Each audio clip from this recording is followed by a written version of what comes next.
कल्पना कीजिए, एक ऐसा हेडबैंड जो आपकी सोच को पढ़ सकता है। ना सिर्फ ये कि आप क्या सोच रहे हैं, बल्कि यह भी आप क्या महसूस कर रहे हैं, क्या छिपा रहे हैं और कब आप टूटने वाले हैं। साल 2025 की शुरुआत में कैलिफोर्निया की एक गुमनाम सी दिखने वाली कंपनी ने एक ऐसा ही डिवाइस बनाया। नाम था न्यूरोवेल। एक पतला चमकदार काले रंग का हेडबैंड। सिर पर पहनते ही यह आपके दिमाग की इलेक्ट्रिकल एक्टिविटी को पढ़ता था। EEG signals, micro fluctuation, neural loops, सब कुछ रियल टाइम में ट्रैक करता था। लेकिन इसकी खासियत सिर्फ डेटा पढ़ना नहीं थी, ये डेटा को समझता था। न्यूरोवेल का मकसद था एक ही, detect emotional collapse before it happens. भावनात्मक टूटन को पहले ही पहचानो। यह हेडबैंड पीटीएसडी, डिप्रेशन, एंजाइटी और यहाँ तक कि सुसाइडल थॉट्स को भी पहचानने में सक्षम था। ऐसे संकेत जो आमतौर पर सिर्फ अनुभवी मनोचिकित्सक पहचान सकते हैं, वो ये डिवाइस चुपचाप पकड़ लेता था। बीटा टेस्टिंग शुरू हुई। कुछ 100 लोगों को यह डिवाइस पहनने दिया गया, खासतौर पर veterans, frontline doctors, high stress professionals, और जो रिपोर्ट्स आईं उन्होंने सबको हैरान कर दिया। कई लोगों ने बताया, मेरे आत्महत्या करने से पहले इसने अलर्ट भेजा। इसने मेरे बेटे के भीतर छिपे डर को पहचान लिया।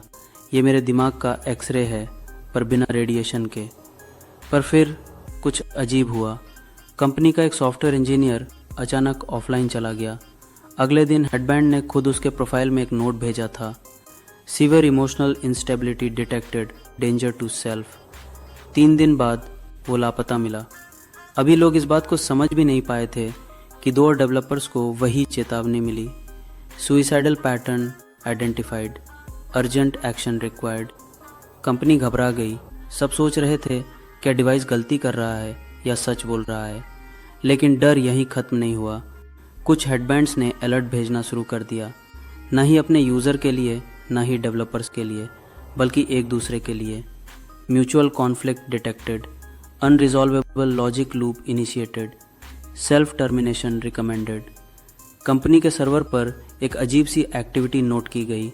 डिवाइस एक दूसरे से बात कर रहे थे, जैसे उन्हें पता था कि कुछ बहुत गलत हो रहा है। फिर एक सुबह सारे हेडबैंड्स ने एक ही समय पर ब्रॉडकास्ट किया, world not ready, initiating shutdown. और वो बस बंद हो गए।